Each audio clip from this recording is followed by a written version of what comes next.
I really need y'all to master my perception right now. We gotta have this talk. Today's talk is real versus fake. The reason why being real matter is because being real stops a lot of bullshit. In order to be real, you have to demonstrate realness. You just can't claim realness. Realness don't come from what you do. It comes from what you don't do. In order to be real, you got to take pride in what you don't do. See, niggas take pride in roast sessions. They take pride in like punking niggas out saying, you know what I'm saying, what they do, whatever. Like most niggas love to say what they would do or portray a level of what they think real is.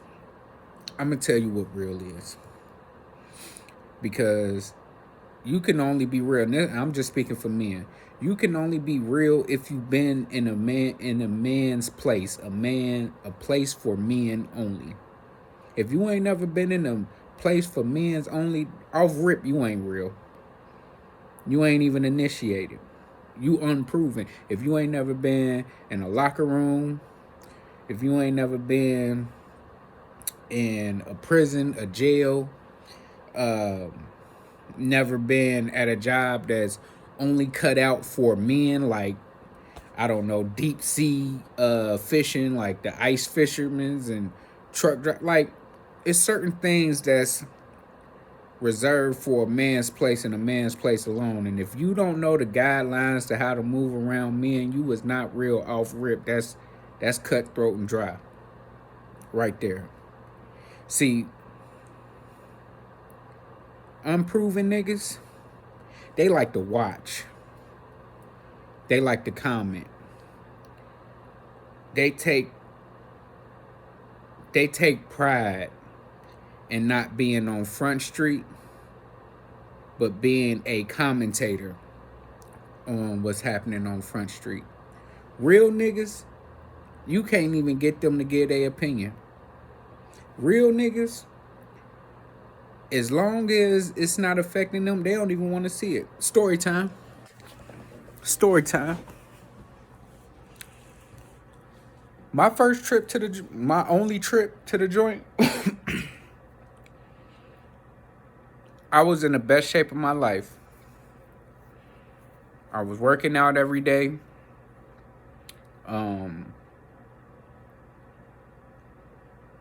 I thought I had an idea of what to expect by the time I would go up there. Right? When I got there, I was expecting basically gladiator camp, which it was in a sense, but that was more on the young boy side. You know what I'm saying? But I say that to say this. The men, the top dogs, the people who was really about something that was thorough, that could stand on their own, it took a lot of strength to be alone. The people who took pride in being alone, who took pride in being quiet, keeping to themselves, I realized that was real. And the way I realized it was this: it keeps you out of bullshit. It keeps you out of having to come out of character. Anybody who wasn't to themselves, anybody who wasn't quiet, anybody who wasn't distant from most people, most things, those were the people who not only was the people who got exposed off rip, but those were the people who had to prove themselves. over and over and over and over again. A real nigga ain't proving nothing to nobody unless they have to. Unless you violate the 3 mandatory rules of being in a man's environment. There's 3 rules. And real niggas, whether they consciously follow these rules or whether they just follow them naturally without even thinking about it, the 3 rules is this. As long as a nigga don't steal from you, as long as a nigga don't put their hands on you, and as long as a nigga don't call you out your name, everything else can be talked out. Everything else don't even mean nothing. Those 3 things right there, those are mandatory demonstrations. Meaning if one of those 3 things happen, a demonstration has to be put in place. If you didn't get stolen from, if somebody didn't put their hands on you, or if somebody didn't call you out your name, it was none of your business. It was none of your business. Motherfuckers didn't even, it used to be, when I was up there, I seen the most diplomatic fights I've ever seen. Like a nigga would literally like go up to a nigga, tap a nigga, hey, my nigga. Like let's say, for example, I'll give you an example. There's a certain setup of phones up there, right? And after count time, the last count time, they have what you call slot time. And slot time is registered, like basically 30-minute or 15-minute phone slots from the time the last count happened to the time they cut the phones off. And by the time they cut the phones off, it's usually like 2 hours from the last count. So within them 2 hours, if you divide it up within 15 minutes, you got about 4 phone calls. So it's about eight calls for every phone. Now, if there's 4 phones up there, that's 8, 16, 24, 32. That's 32 slots. So out of a dorm of 114 niggas, there's 32 slots of phones. However you get you a slot time is however you get you a slot time. Some niggas pay for them. Some niggas hit for them. Some niggas walk in bullying. Hey, at 11 o'clock, I'm on this phone. Whoever want to see me, just meet me back there. Like, there wasn't too many crash outs. If a motherfucker, let's say a motherfucker was new, he don't know shit about no slot time, he don't know whatever, he just see a phone hanging, he go pick it up, hey, yeah, he on there, motherfucker, he might even be jugging, motherfuckers, you know what I'm saying, won't even pay him no attention. But let's say the person whose slot time it is, take issue with that. They will walk up to him, be like, hey, bro, excuse me, when you finish your phone call, meet me at this back wall, my nigga. All right. Motherfucker might be confused, like, right then and there, like, oh, shit, okay, I'll just go holler at him after I hang up this call or whatever. But that was, hey, when you get off that, it's time to hit. That was the most respectful call to fight. It wasn't no robber. Hey, my nigga, you want my phone time? Nah, rah. Bro, this my shit. Nah, it wasn't none of that. Niggas go tap you. They'll show you the respect as a man. Hey, excuse me, my G. Yeah. Hey, when you get off the phone, though, hey, meet me at this back wall, whatever. Yeah. Go ahead, finish your call, bro. Nah, you know what I'm saying? Soon as the motherfuckers get back there,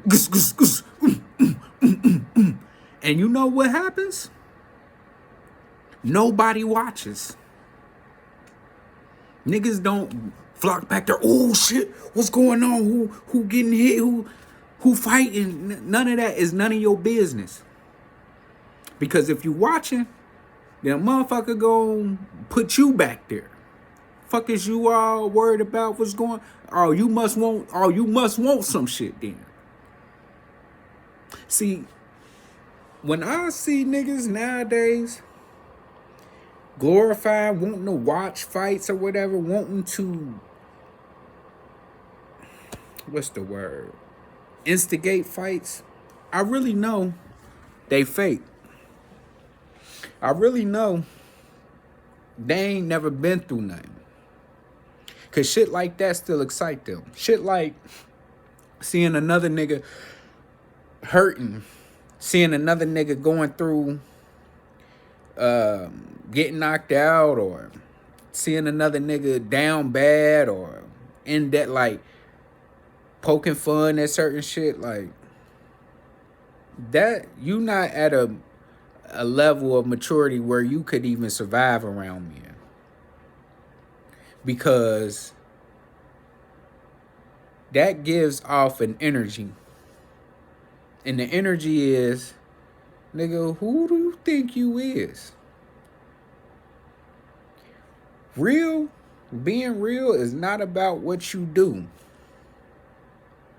The real niggas never, I'm talking about the real killers, the niggas that walk around with shanks that will really shank you up and will really do something to you. If you disrespect them as a man, if you steal from them, if you put your hands on them niggas never took pride in getting busy. Yeah, I've never heard the real niggas that was up there actually be like, yeah, nigga, I'll beat a nigga, such and such and such and such. You know what I have heard them niggas say? That they don't watch niggas work.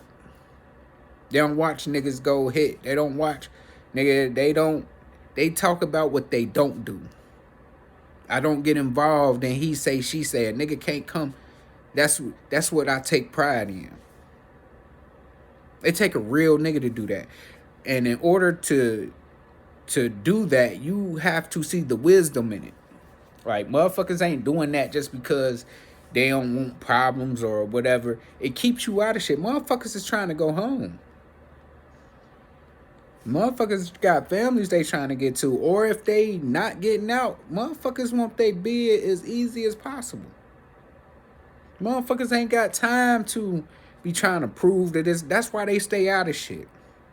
But it's always these niggas who be wanting to get into shit claiming they real. It's always these niggas that want to go back and forth that claim they real. It's always these niggas that want to see. They want to hear. They want to know who doing what. Nigga, that will get you. In the real nigga world, that will get you touched quicker than anything. Just being around. You know why real niggas don't fuck with niggas? Because you could be guilty by association. Niggas might bang and all that, still don't fuck with niggas. Niggas know everybody up there, still don't fuck with niggas. Because if they didn't, they don't want to be involved. If it ain't got shit to do with them, then it's either going to cost them money, or it's going to cost them time, or it's going to cost them energy that they could be using for different shit.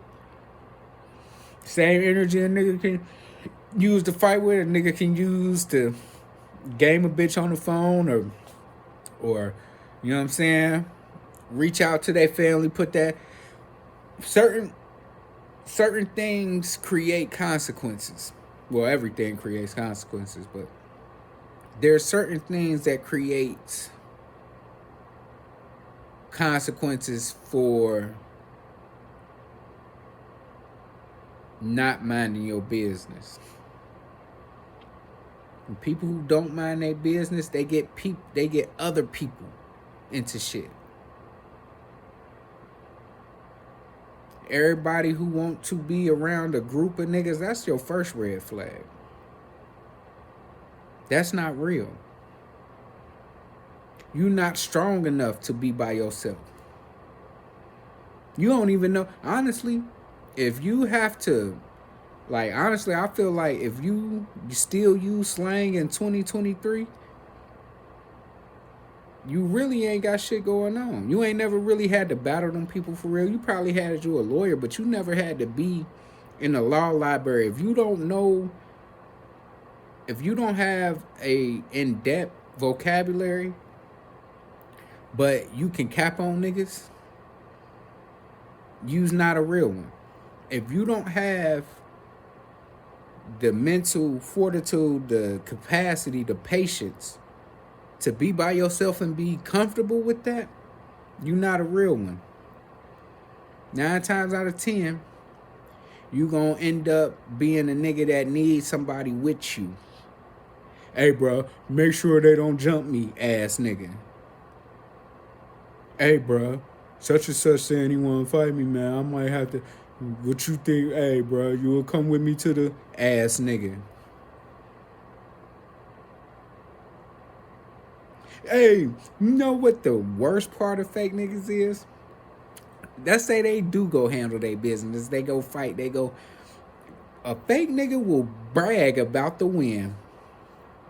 Yeah, man, I beat that nigga ass, man. Look at this nigga, man. You tried me. You know I did.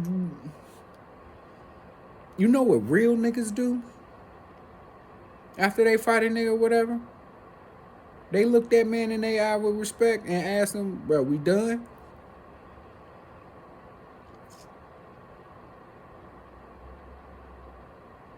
Because a real nigga understand that just because you won the battle does not mean you will win the war.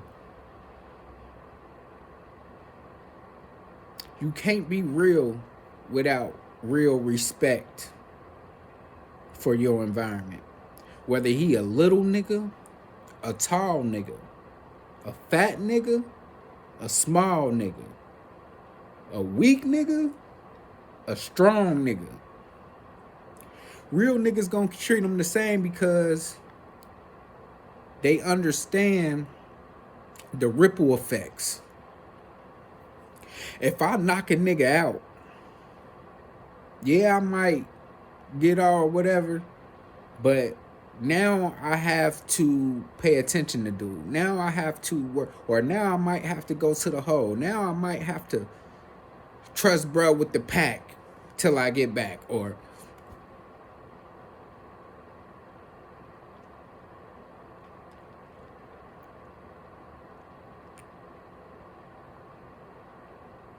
when I got back from doing my bid and being out on the streets, first thing I did pretty much was be around my family. The people I respected before I went in, I lost respect for when I came out. Because I realized, one, they were unproven. Two, they were still childish. And three, they don't know shit about being a man, especially a man. Like, they don't know shit about being real. They don't know shit. I realized who I'm around. One, most of them got kids. Most of them got jobs and cars and little shit like that. Most of them call niggas every day. Hey, bro, what you doing, man? Yeah, we better do such and such and such and such, such and such and such and such. Yeah, I'm over here at such and such and such and such. Pull up, such and such and such and such. Yeah, you know such and such and such and such about the such and such and such and such. Ass niggas. I realized, one, most of the people I respected before I went in, and they were older than me, most of them never had did a bid, never had been in trouble, got clean records. But they say they real niggas.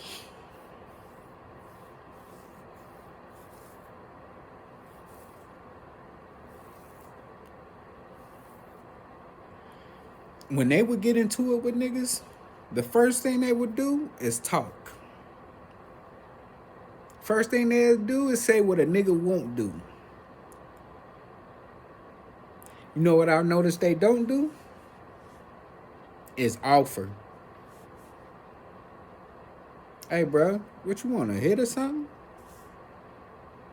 Hey, bro, nah. We ain't gotta, everybody walk out. Like, you know what these motherfuckers did? They caused a scene. Man, nah, this dude trying to hoping somebody. I realized that being in a man's only environment is the only way you can truly understand what it takes to really be a man and really be solo on your own. You watch what you say. Niggas don't walk up, hey, bitch ass nigga, what's up, my niggas? Yeah, such and such, such and such. Niggas don't do that. But they was. They doing shit. I'm really like, hey, bruh, shit. If this was somewhere else, bruh, I'd have to. I realized, bruh, these niggas can't be around me. They don't even know the same niggas that got jobs and ain't got these. You might as well say these the realest niggas. They got the gun on them. They got this. They ain't scared to do that. They don't even know what the procedure is once you do so. For example, nobody gets taught what happens step by step once you go into being booked for a crime. They don't tell you, oh, bro, if you come in at a certain point, shit, you won't eat. They'll give you a bag lunch. They don't tell you it's cold as fuck in that motherfucker, and they strip you down, put you in some schmucks that's paper thin. They don't tell you that shit just before you even go make it to anywhere. The processing in pretty much take like 6 hours, damn near 4 hours.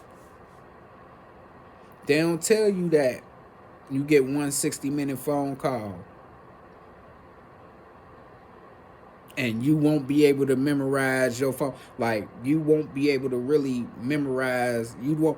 The only people you probably could call, most niggas don't even be able to use that because they don't know the number to fucking call. They don't know that number by heart. They don't tell you, you get there at a certain date, bro, you miss commissary day, bro. You just gonna have to eat them lunch trays. They don't tell you about no quiet time, the time in between when guards shift change or whatever. They don't tell you about getting your TB shot and having to sit in this holding tank and then go to this holding tank and then you get your bond set at this holding tank.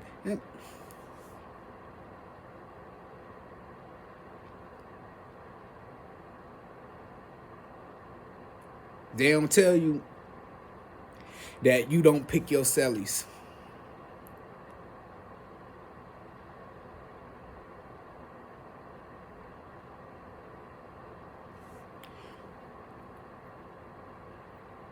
What we have to stop doing is actually glorifying being in groups. Unless it's a group full of solid niggas. I'm talking about a group full of niggas that everybody don't know. A group of niggas that you can't put them in certain situations because they won't be in them situations. They can see it before it comes because of certain things they just will not do. Real niggas don't be around a bunch of niggas. Not because they don't want to be, not because it ain't fun, not because they just so worried, but because niggas bring problems.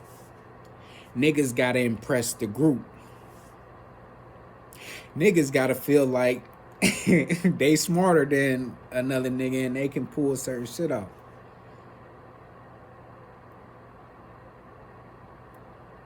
I seen a nigga, bruh. I right-handed guy, my first time there. They put me on the top rack next to the phone. My rack was right across from the bathroom. Everybody on the aisle, damn near, was recovering from meth. So that means that when they farted, the shit smelled like they was dead. You know how when you smell a fart, you be like, damn, who the fuck farted? Nigga, them farts up there was death. It wasn't a fart. You couldn't tell me that was a fart. What I smelled, you can't tell me that shit was a fart, nigga. It was a carcass. It ain't smell like shit, nigga. It smelled like rotten flesh. A gas of. Can you picture the smell of rotten gas that come in fart from? Like, bruh, it smelled like rotten, decaying flesh in a mist. Niggas gotta. Oh my god! I'm talking about, bruh. My first 3 weeks, bruh, I damn near did the bit like, bruh, every time, bruh.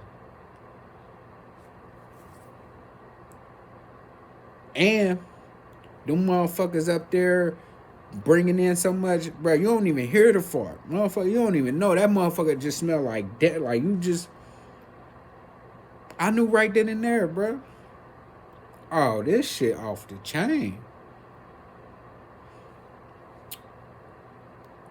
My second night there, my nigga Splat from Madisonville, bruh. Shout out to my nigga Splat. I didn't even know him at the time. He was just a nigga to me that walked around. But this nigga used to walk around trying to get niggas to play the tickets. You know what I'm saying? He had the tickets, you can gamble, whatever. Most niggas would gamble and not have the money. So what Splat would do is Splat would come in at a certain time at night and tell the niggas who ain't pay up, you need to pay up. This particular night, I don't know none of this, but this particular night, I'm on my rack. I'm laid back. You know what I'm saying? I don't go to sleep at night. Like, I be up all night, sleep during the day, right? So I'm up all night. You know what I'm saying? This nigga goes to the bunk behind me. The rack that's behind me, it's a white boy on the top rack. He sleep with the cover over him. This nigga Splat pull this nigga off the top rack. And I hear boom. That's how hard the nigga hit the ground. Splat on top of this nigga with both his hands around the white boy neck. And I'm talking about, he talking greasy to this grown ass man. Nigga, you ain't pay up. How the fuck? I told you to get the money. Tell your peoples put that money on that phone. You hear the white boy. He can't even. And you can tell this nigga Splat is actually putting his strength into it. But how he's talking and like, niggas sound like Macho Man Randy Savage. I swear to God. Right hand of God. If I'm lying, I'm flying. You heard I heard it so vividly, and it's right behind me, so you know a nigga go, what? The way he had him, I could feel bruh trying to breathe. Like, you know how you can see somebody and it's kind of like, you kind of put yourself in that position, like, damn, like, the nigga just got woke up out of his sleep. He's on his back on the ground. He just got literally pulled off that, slammed to that motherfucker. I know he can't breathe. The hands around his neck, you can hear the strength in this nigga's voice that this nigga is really choking this. I'm talking about legs kicking. And I look around, I look down the aisle. This shit loud as fuck. The guards can hear this. This was so crazy to me. The guards can hear this. the motherfucking inmates can hear this, you know what them niggas was doing?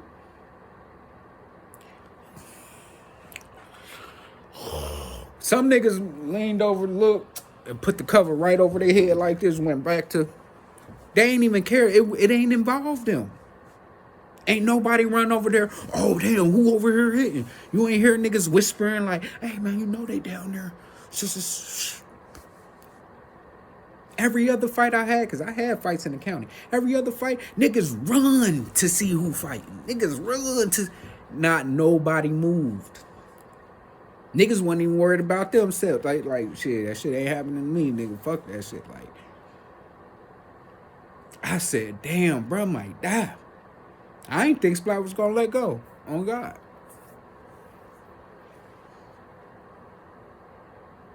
It showed me, in order to be in a man's place, you gotta be a man.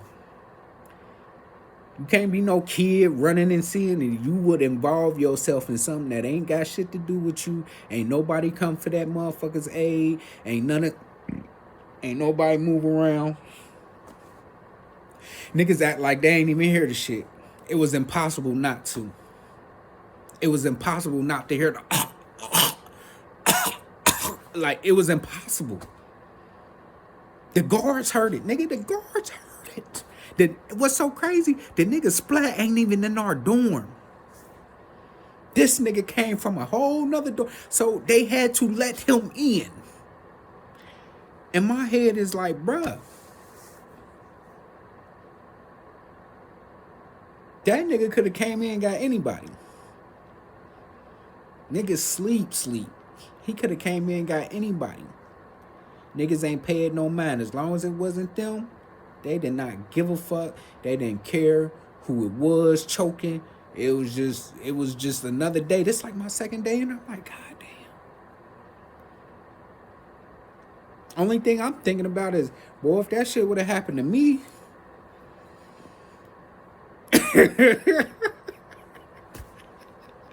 Oh God, like I'm over here like, oh my God, bro, I might have to kill one of these niggas.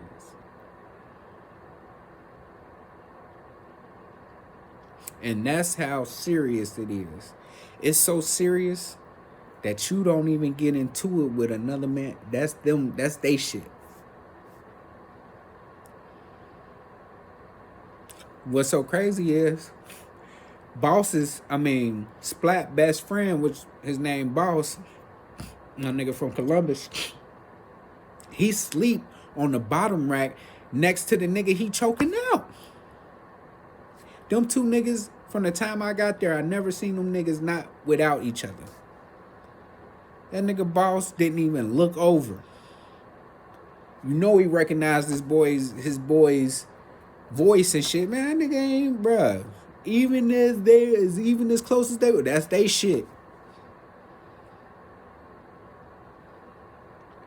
Shit ain't had shit to do with him. I said, damn. Okay. I'm naturally quiet anyway, so I knew that if I got into it with somebody, it was because it was gonna be 3 different things. 1, they either stole from me. 2, they either put their hands on me. Or 3, they called me out my name. Anything other than that, bruh, shit ain't had nothing to do with me. But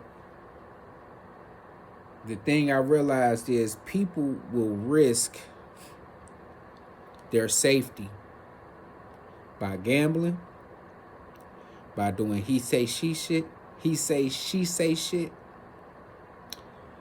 People will go in debt.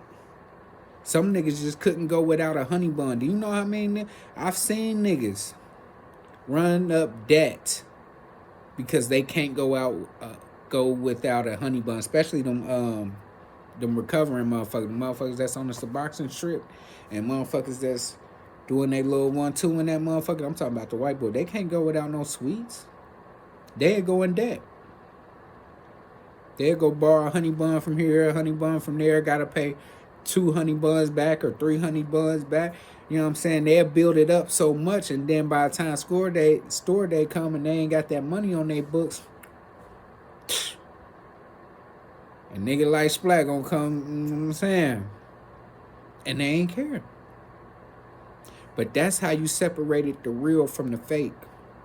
The real didn't get in nobody's shit. They didn't steal. They didn't call you out your name. The real niggas, they don't, even if you was a bitch, they ain't just walking up bitch ass nigga, hey, you know what I'm saying, nigga? Cause you really might have to kill one of these niggas. And what I realized is the niggas on the outside, when I got out, them niggas wasn't ready to kill nothing. But they talking like they was. Them niggas wasn't ready to go do no bid, have to do some push-ups. The weakest niggas in the world. And they old. They older than me.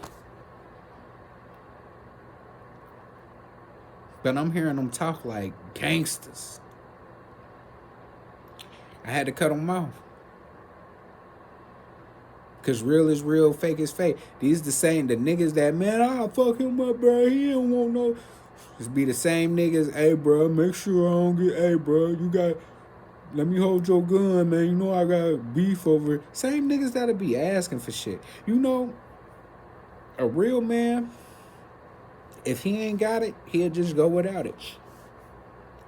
Real nigga ain't about to go into debt, ain't about to lean on no, real niggas don't even put themselves in that position. They don't even want a handout. They don't even need, nigga, they would, bruh, in order to get, bruh, you would really have to be solid to fuck with a real, like, if you consider yourself a solid nigga and you consider somebody else a solid nigga, like, they won't never ask you for shit. So if you see they need something, you damn near gotta force them to take, like, bruh, listen, take this, bruh. I don't want nothing back from it.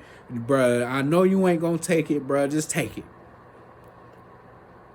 Bruh, I'm peeping you, bruh. You my nigga. Like, I watch everything. See, and that's another thing. People don't even realize they being watched. When I was in that motherfucker, there was no secret. See, in a man's place, there are no secrets. If you a bitch, you a bitch. If you ain't what you say you is, you're going to get explode. You're going to get exposed. Everybody gets tested. Whether it's physically, whether it's mentally, whether it's verbally, whether it's like a motherfucker see if they can get over on you and you don't catch on. They gonna see if you a yes man. They gonna see if you want to be down. They gonna see if you need a spot on the phone. They gonna see how you react to a motherfucker bullying shit around you. They gonna see who you try to butter up to. Like, you know what some niggas would do up there? This is one of the main things I seen. And this is why I really got to give y'all this message, because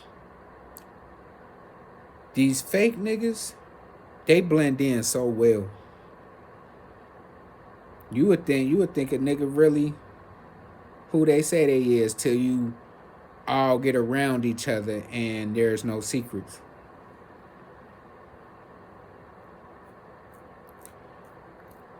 What these niggas would do is they will go to the strongest niggas and try to be friends with these niggas. Like, if a nigga in there or whatever, right? They see who the big dogs is, who this, who that. They'll go out their way to try to be friends with these niggas. That's a test too. Who do you try to be friend with? They gonna see, niggas is gonna see who you gravitate to or who gravitates towards you. They gonna see if you like to get money, if you a poo-putt. They gonna see if you put a lock on your box.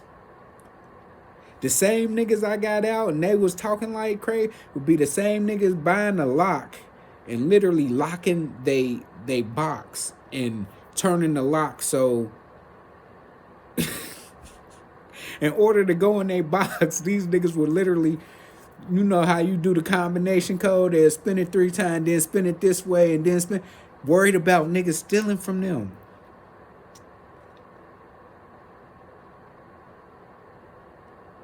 You wanna know who real or not? You'll see who put that lock on their box. Niggas are real live. Clink, clink. That's how they know, oh yeah, he locking his box, he's scared. That's on his mind. He worried about a nigga. Because if a nigga come steal something from you, you know what you gotta do. Some niggas might fight a nigga. Some niggas might try to go get their shit back or take something from them. But some niggas will kill you. That's why they ain't got to worry about no lock on their box. That's a real nigga. Real nigga, it don't matter who touch that mud. They don't care if you the biggest nigga, the smallest nigga. Bruh, touch that box if you want to.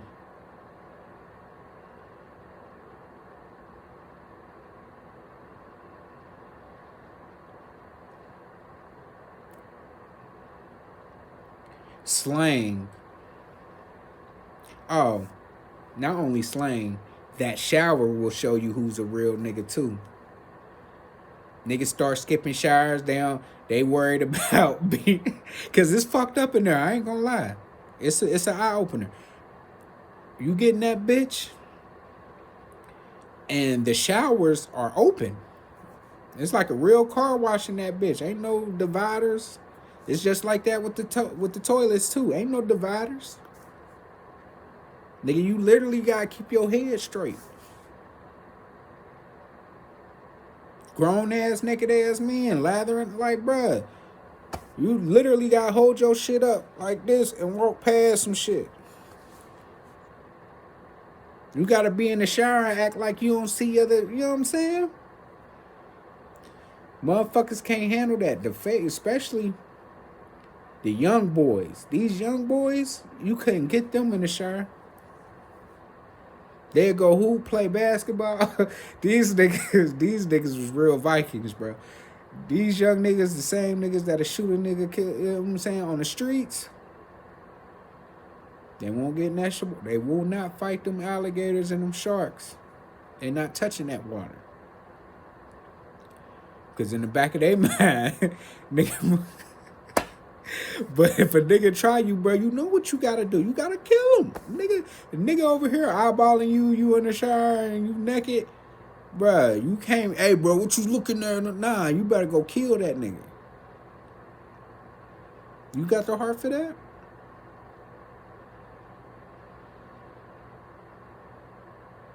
You got the heart to smell the most devastating shits of your, I'm talking about, bruh. The shower is right next to the toilets, my nigga. There's rats that run around that bitch. I'm not talking your field mice. I'm talking real rats that climb. They'll climb in your net bag. Climb in your...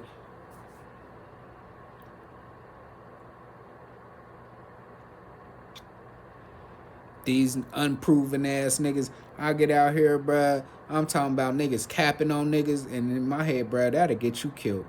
You don't even know who you capping on. They'll just think, they'll look at a nigga who they think is soft or sweet and be like, oh yeah, I'm gonna just cap on him. Not knowing that motherfucker will kill you in your...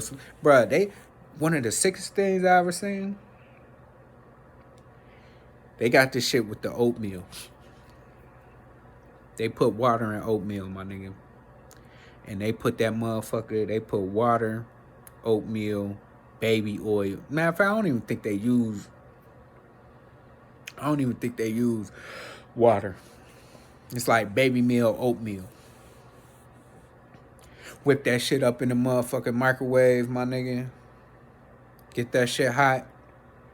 And throw it on your ass while you sleep. Or throw it on your ass while you ain't looking. You go to wipe the shit, peel your skin smooth off that motherfucker. Couldn't happen. That's what most niggas out here think. Most niggas who cap, like if you cap, you think that shit wouldn't happen to you. Niggas who instigate shit, niggas who say what they will, these niggas think certain shit wouldn't happen to them. But if you've been in a man's place, a man environment, you know everybody is to be respected. I don't care if you can beat a nigga ass, if you can stomp him out, if you can choke, it don't matter.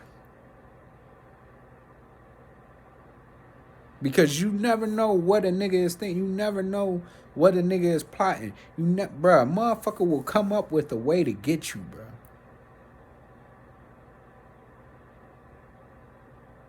That's why you don't even give niggas a reason to try to have no ill with. Like, we living in a society where niggas is cool with trying to get clout. Niggas is cool with trying to fuck other niggas' bitches like niggas won't kill you. Not even over the bitch, but because you chose him to try to play.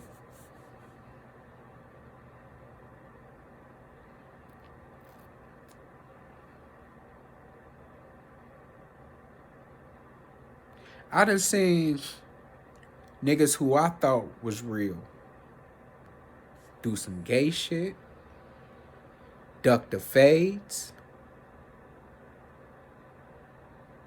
will fight this. I'm shot pick. I'm talking about really shot pick. Will fight this nigga, but won't fight that nigga. Become Muslim, not to get into fights. Get down with a guy. Bruh, I seen a light-skinned nigga basically become an AB.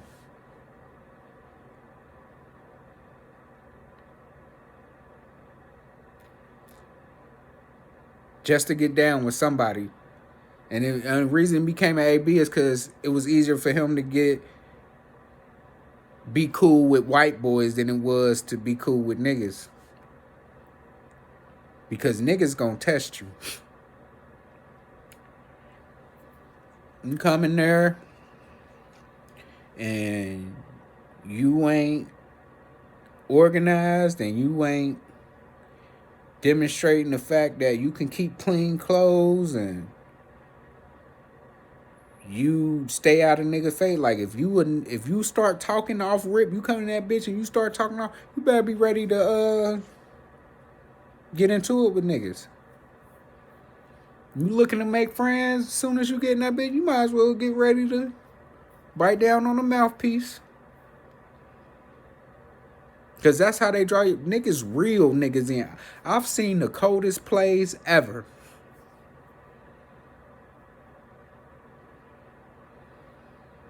They got this shit called friendly extortion.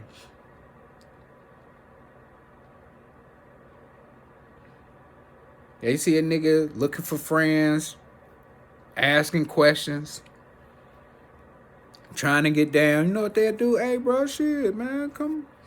We about to cook. We about to cook us. Yeah, bro, you want to get down on this break? Yeah, man, yeah, we got you. You got something to throw in here? Yeah. What you got? Let me see you know what I'm saying? Hey, bro. Hey, we about to be cooking tomorrow. Hey, get this on your store list next time you go. Yeah, I only got a certain amount of, yeah, I know, but get this. Next time you go to the store, though. If you ain't got that, bruh, don't come back to this block, bruh. Damn, bruh, like, I just, it don't matter, bruh, nah, bring that here, shit. Nigga, we need that to make this. And if you don't do it, nigga, I'll beat your ass, nigga. Damn.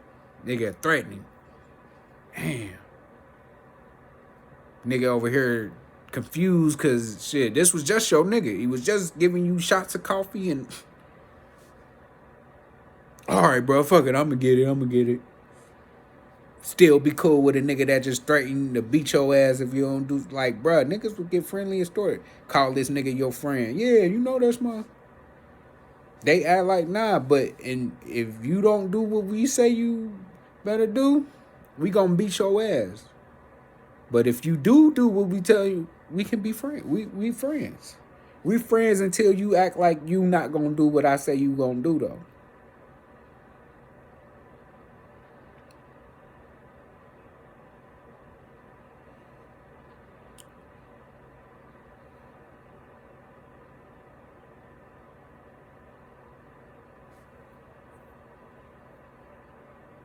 Same niggas I see out here, bruh. And the shit hit home though because you look at things differently.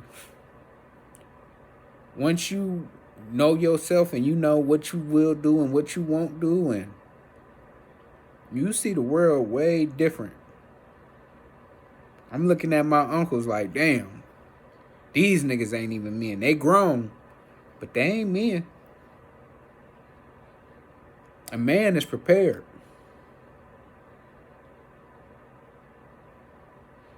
A man can fully articulate himself no matter if he speaks slang or not. A man has a vocabulary, an in-depth vocabulary, because they don't want to be misunderstood when they talking to you. They have other words they can use other than bitch ass nigga or hey, what's up, my nigga, or you know what I'm saying? If a nigga don't show you diversity, he probably a fake ass nigga.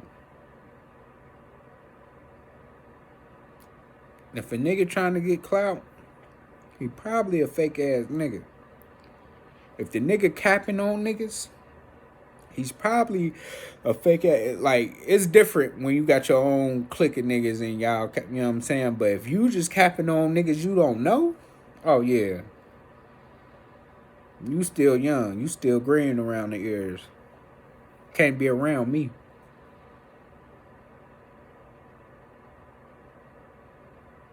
You telling niggas you will beat they ass? Do you know, bro? That's the worst thing you could do before a fight. Is talk shit. That's why niggas don't do no talking. I learned one of the hardest pills to swallow. You gotta mind you, bro. I mind you this, bro. My whole bit, I was mad. I used to wake up mad, go to sleep mad. I used to literally work out with the intent to knock a nigga out just to, you know what I'm saying? I used to have a I can't be beat mentality. I done seen myself knock shit out. I know what I'm capable of. I work out with the intent to not fold. By the time I realized and felt proud of and like took pride in my workout ethic, my ego had gotten so big that sometimes I would find myself looking for fights. No cap. I would find myself basically with the mindset of I can't be beat. I beat your ass, you talk to me something like, and I tell you, hey, my nigga, I beat your ass. Hey, like I was going through that. I was going through what you basically would call trying to see where I was at with it. Once you work out so much or whatever, you kind of want to see where you at with it. And the shit we was doing, and we was doing 3 a days too. I was real prone to fight. Let's just say that. One day, we in the recreation, we got the hour for rec. This in the county, mind you. This before I even get to prison, none of that. So we go to recreation, and I'm usually a quiet loner. I'm usually not around niggas unless we working out. My little nigga DDD, had got into it with some nigga in a different pod, but he was an older big nigga. All right. Basically, because he was so small, I guess niggas thought they could talk, and he one of them. He's not going. Like, he gonna cuss you out, he gonna call you a bitch, he gonna let, and he gonna actually step up and get down. Like, that's why I fuss with my nigga. So basically, our niggas in the pod, like, we like, shit, bro, when we go to rec, then it's on the flow, it's on popping. Niggas say less. He tell us he got some work over there. Say less, bro. We in that bitch. Soon as they open the doors to the rec, bro, we in that bitch. Something happened to where they cop out. They don't want the problems. Basically, motherfuckers decided to go their own ways. So motherfuckers ain't have to worry about a fight, none of that shit, bro. I'm already wired up. I'm already thinking I'm gonna fight, so I'm really in that mode. Nigga can't really tell me nothing. Like, so I call myself taking the basketball and shooting down at one end of the court. Usually, because there's only 2 rims that niggas run full. Like, this the only time niggas get to play 5-on-5, but I got one half of the court. And I'm pretty much shooting. Like, these niggas want to run. They want to run full court. I'm shooting. You know what I'm saying? I'm mad. I don't give a fuck. Nigga better not even say nothing to me, bro. I don't care none of the fact that y'all niggas want to run 5-on-5. None of that shit, nigga. Eventually, niggas like, bro, come on, bro, man. We trying to run, man. We trying, bro. I don't care, nigga. Nigga, I ain't worried about none of that, bro. That's what I said to these niggas. And it just wasn't, like, I said that to the group. Nigga, I was already in that mode of whoever, wherever. So,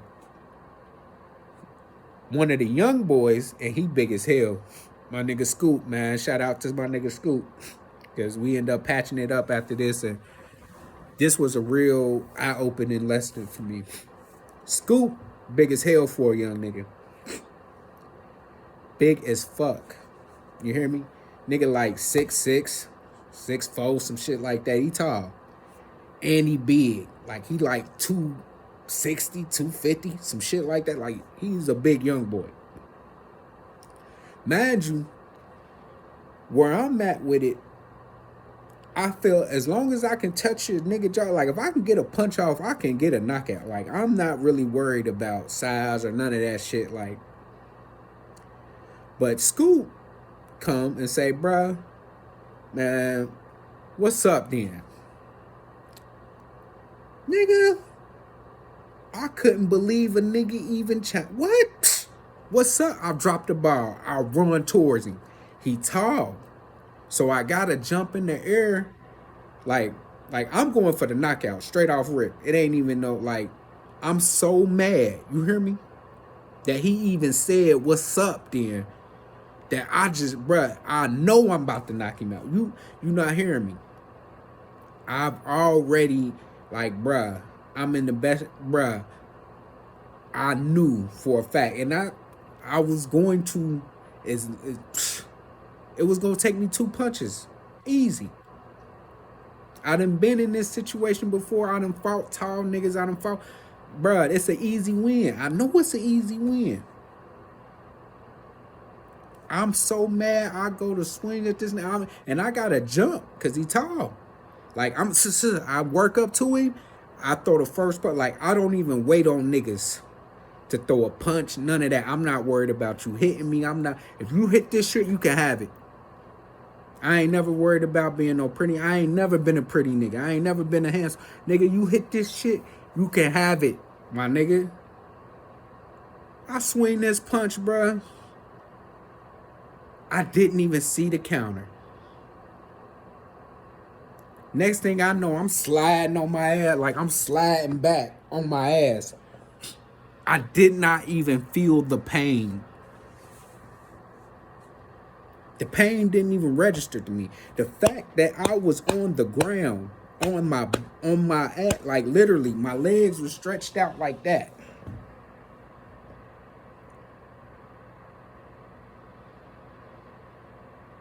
I'm on the motherfucking ground. And I gotta push myself up to stand up. Like I literally put both hands on the ground and push myself up to get up. I pop up. I cannot even believe that I'm backwards.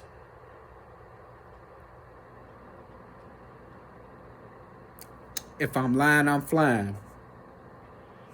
It didn't do nothing but make me madder.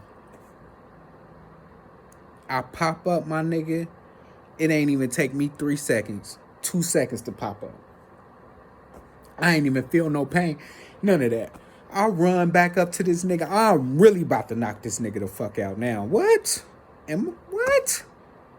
And I just got sat down? No, I ain't going. I'll work up to this nigga again, bruh. Nah, and this time I'm going in with two of them, the left and the right. And I'm swinging at his face, so I'm really reaching. Like, that's really how I was fucked up. That's where I was fucking up at. I'm reaching for this nigga. I'm throwing. Nigga sat me down again. Boom. Counter. Because all he doing, like, he got the reach advantage. So all he really got to do is wait on me to swing, reach, like, lean back, and then he's throwing, leaning back. That's how he's countering me. He wait for me to throw, he lean back, he throw his. Boom. He got that second button off. Boom. That one, I actually remember falling down.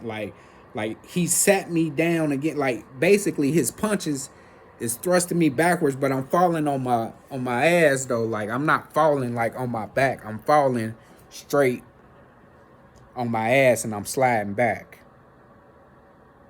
Cause we in these smocks. So the smocks, like when you hit that hardwood floor, you slide. You slide, right? So I'm sliding this second time. As I'm getting up, the CEO's running this bitch. I'm so pissed. You not hearing me, bro. I'm so pissed. I literally put my back. As soon as the CEOs run in, it's over. I'm talking about they run in like it's 6 of them. It's like 8 up. Like, bruh, nobody's moving. I'm so mad they separating this shit. I ain't got no get back. I ain't getting no punch off. This nigga done sat me down twice in front of the whole pod.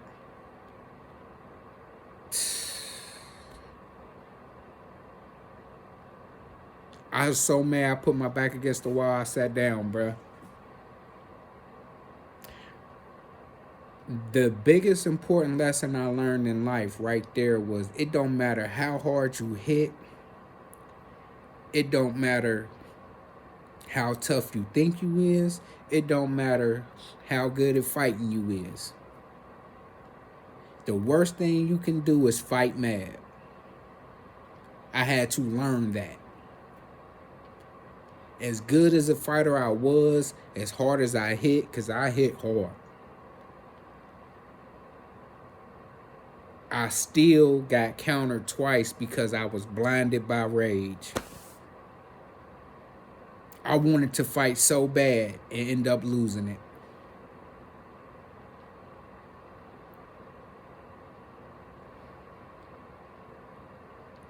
Only thing I can think about is the rematch. They ain't even cuff us up yet. But all I'm thinking about was the rematch. Niggas laughing, niggas over there, oh shit, bro, that's what I'm saying. And as I'm thinking about the rematch, the pain starts to set in. I'm feeling my front teeth hurting, throbbing a little bit. The part around my face hot, is getting warm.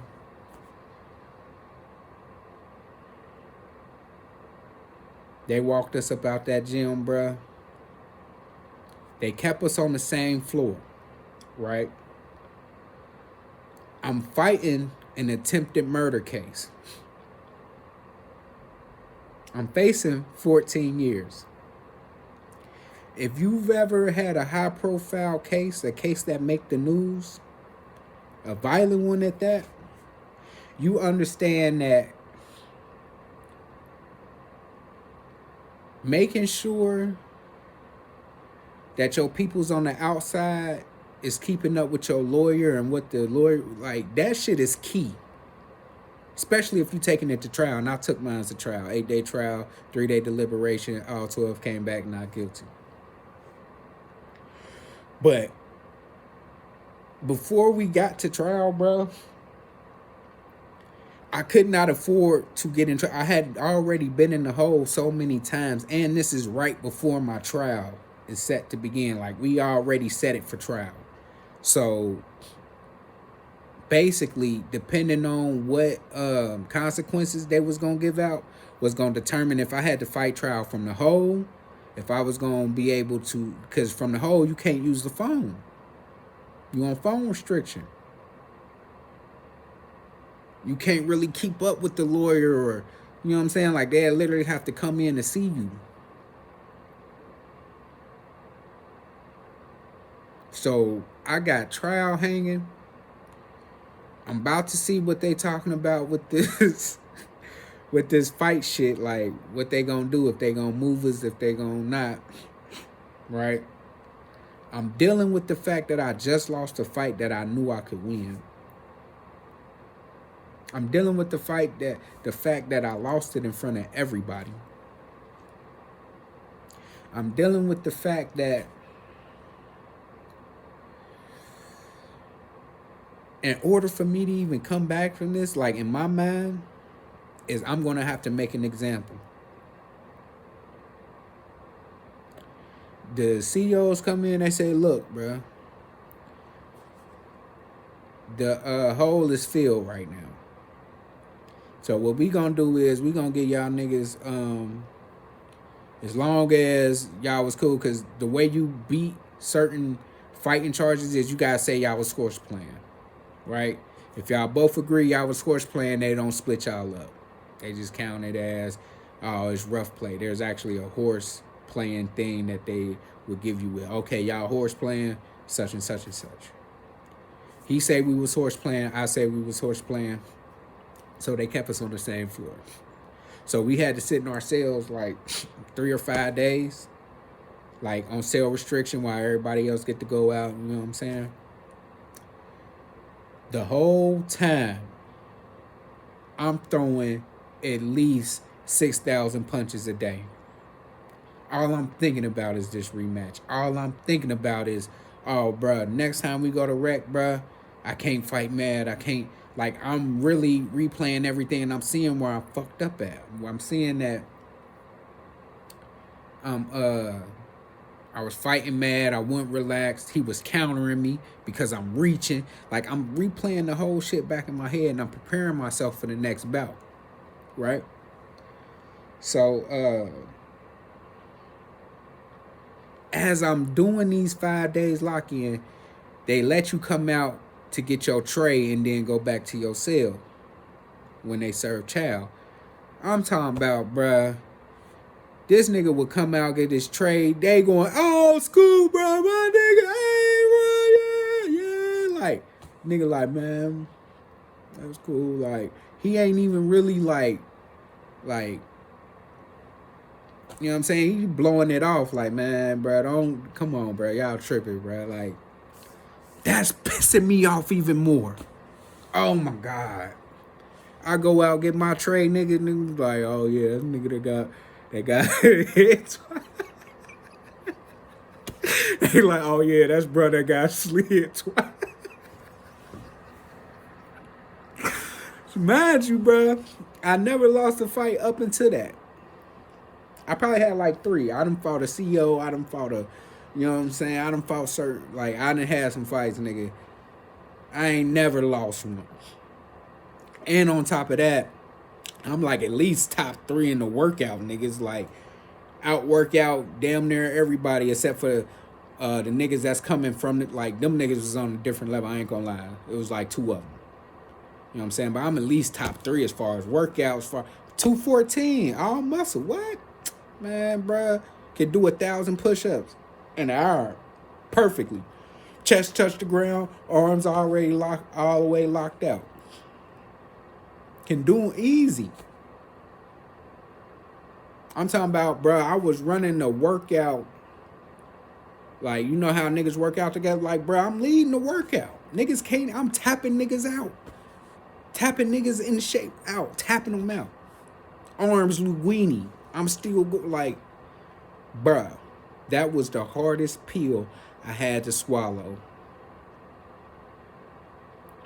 All I'm thinking about is this next fight, because I'm in my head, it's already made up, but we about to hit again. As I'm getting closer and closer to the day,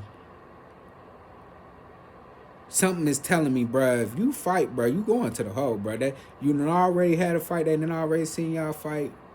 They went easy on y'all, called it horseplay. So really, we lucked out. But I'm fighting the case. I'm about to go to trial. I cared about my reputation, what other people thought of me, and me getting respect back from that. Bruh, I ain't give a fuck about fighting that, man. Fuck that shit. I felt, and it was so crazy because as I'm making this decision that I'm gonna do this no matter what, I'm gonna fight this nigga again no matter what, is weighing on me like, all right, I know I'm gonna fight this nigga. I know I'm gonna have to get off these quick little 30 seconds of fighting. You know what I'm saying? I'm gonna have to get this shit off quick. I'm gonna have to actually connect. I'm gonna have to actually be in rhythm. I can't fight mad, so I'm actually preparing myself for that. Okay, relax. You're gonna have to, this nigga big, you can't reach. You're gonna have to hit some body shots. You're gonna have to, like, bro, I'm working out the hardest I ever worked out before in my life, bro. I'm throwing like 6,000 push. I'm throwing like 6,000 jabs, 6,000 hooks a day on each hand, bro. Man, my bunkie over there like, bro, man, you gon', bro, I ain't trying to hear it. I don't give a fuck. I already know, damn near I'm gonna have to fight this case from the hole, so, nigga, that's gonna be another strain. I don't even give a fuck. We get off restriction, we go to the rec room. I'm talking about, bro, I line up first. I'm the first one in that bitch. I can't wait to get it started. I'm the first one that walked in. I'm the first one that line up, because they just let you just walk out into the sally port when they call rec. So I'm the first. I'm hanging by the door. As soon as they call it pop out, I go in that bitch, bro. I'm waiting. I got the ball. I'm bouncing. I'm waiting on this nigga. I'm watching the door. Sure enough, here he come. He walked through that bitch. Tall ass nigga. Bro, I dropped the ball. Boom. I beeline straight to him. I'm talking about as I'm beelining to my nigga, I'm knowing what's about to happen. I'm about to hit this nigga. We about to squabble up again. And after that, they gonna cuff us up. They definitely taking us to the hole this time. Nigga, they about to pack up my shit, all that shit. I'm already all in with it. And you know what my nigga did? You know what my nigga Scoop did?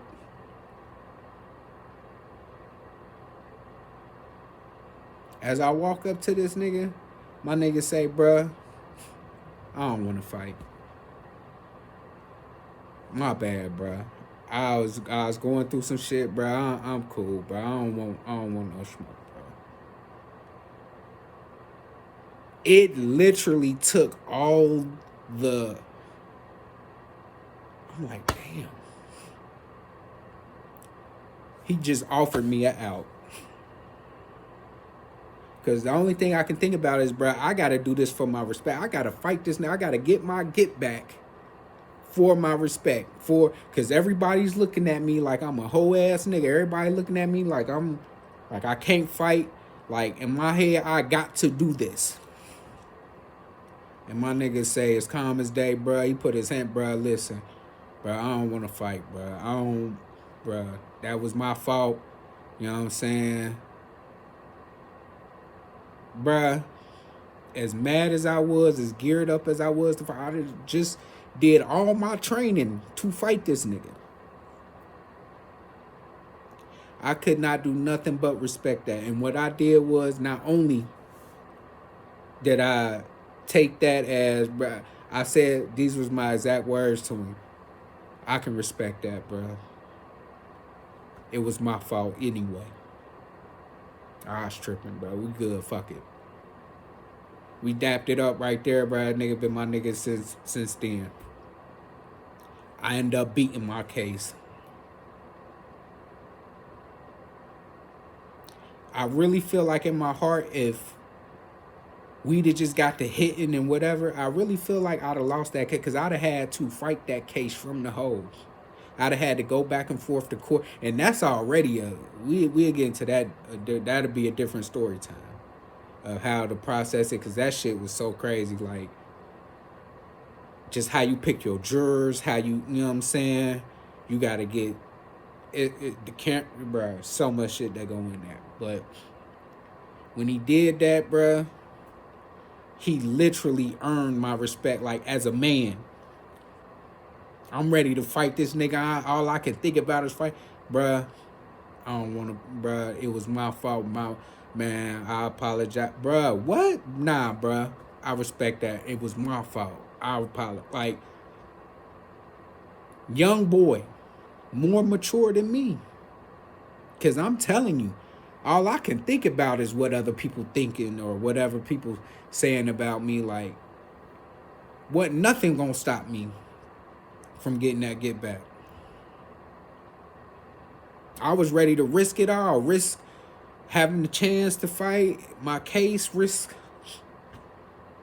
being on the phone to see what, you know what I'm saying, risk. I was ready to throw it away. Young boy taught me something. It don't take all that, bruh. It would have did nothing but ended up bad for the both of us. I can only imagine. I don't even know what he was going through. He probably was fighting a dope. He probably like he ain't have it. He ain't had the shit in him. He probably ain't. He probably was in the same shit, bro. I go to the hole, bro. I ain't gonna be able to.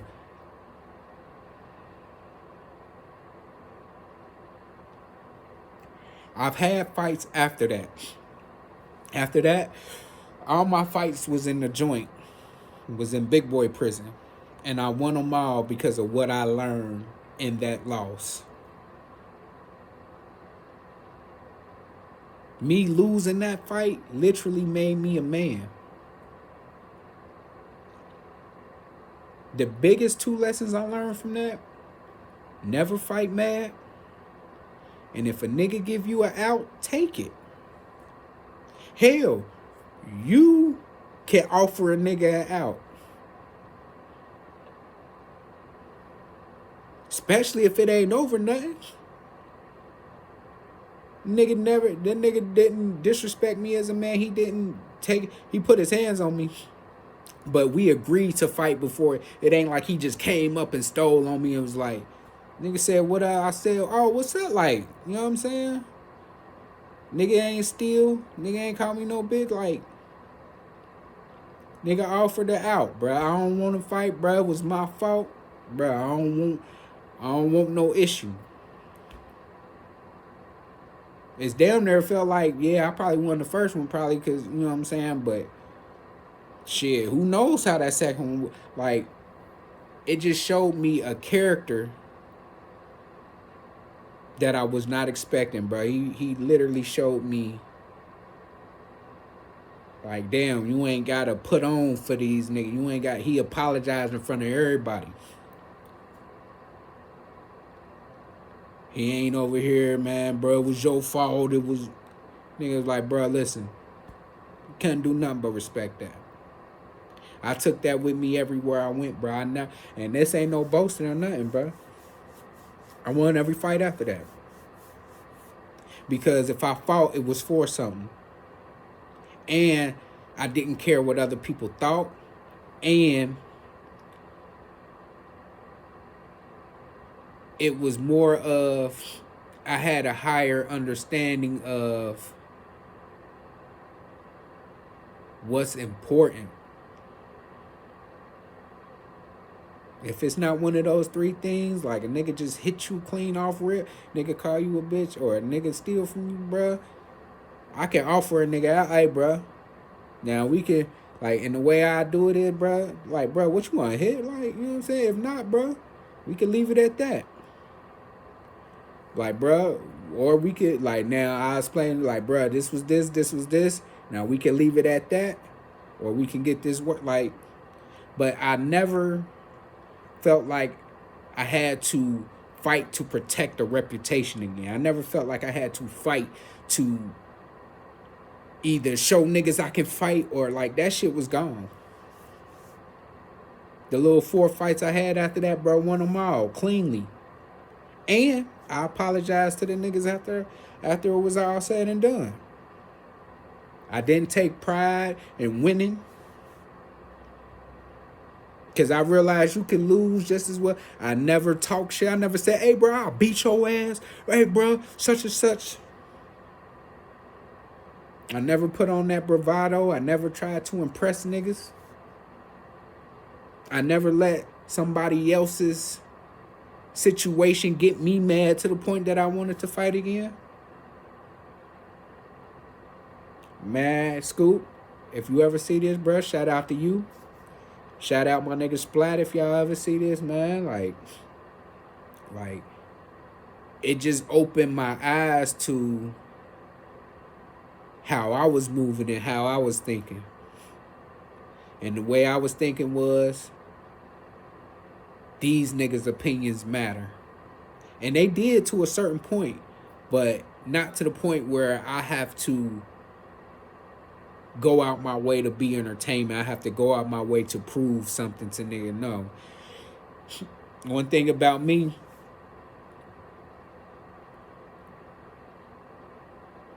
I don't want trouble, but I ain't running from it. I don't want trouble, but I ain't running from it either. I don't want no problems, but I ain't about to run from it. I'm not about to, you know what I'm saying? That showed me how to move solo. How to really mentally strengthen my mind to be calm, be relaxed. Even if I really feel myself mad, if I'm mad enough to fight, I'm going to calm down. I'm going to give this man some respect. And then I'm going to beat his ass respectfully. And then after that, whether he win, whether I win, whether it's a draw, whatever, I'm going to tap it up with him. I'm going to make sure we straight. We good? You good? If you need to heal and we want to run it back, we can. But after that, like my nigga Boss say, nigga, we can run it back twice after that, bruh. If you still got something, I got to kill you. You know what I'm saying? And that's real nigga shit. Like, bro, we can run it back to our, like, you want your get back? You want your rematch? Or if I want mine, like, all right, go ahead and heal. But men carry out diplomatically. No matter how mad we get, it's a mutual fair thing. You don't just, hey, bro, meet me back here. Like, hey, bro, if we got to get it in, we gonna get it in. It's gonna be respectful. Niggas ain't gonna crash out on the middle of the floor in front of the CEO. Man, what you want to do then? Nigga, you ain't got to worry about niggas trying to watch or see what's going down, or niggas gonna make sure, hey, bro, get away from that shit, man. You drawing attention to that shit anyway. Matter of fact, nigga, since you want to watch, nigga, what's up? And I show niggas the same respect, bro. 2 niggas about to get it in, bro. I'm not about to look at that shit. I'm not even, bro. I'm going to turn my back. Bro, that shit means nothing to me. You hear beds moving all, like, back there, you've never heard niggas getting loud. You only heard the shit moving around and shit. Bro, I get out, bro, and I seen these niggas, and I'm around these niggas who think they live, but they gotta call niggas. They gotta be around niggas. I'm like, bro, y'all. Like, bro, if y'all was really, bro, yeah, y'all wouldn't move like that. You gotta go through some, like, it's certain shit I don't do now. I don't let my rage take over my mental. I don't get emotional. I don't care what niggas think. I don't give a fuck about what a nigga talking about.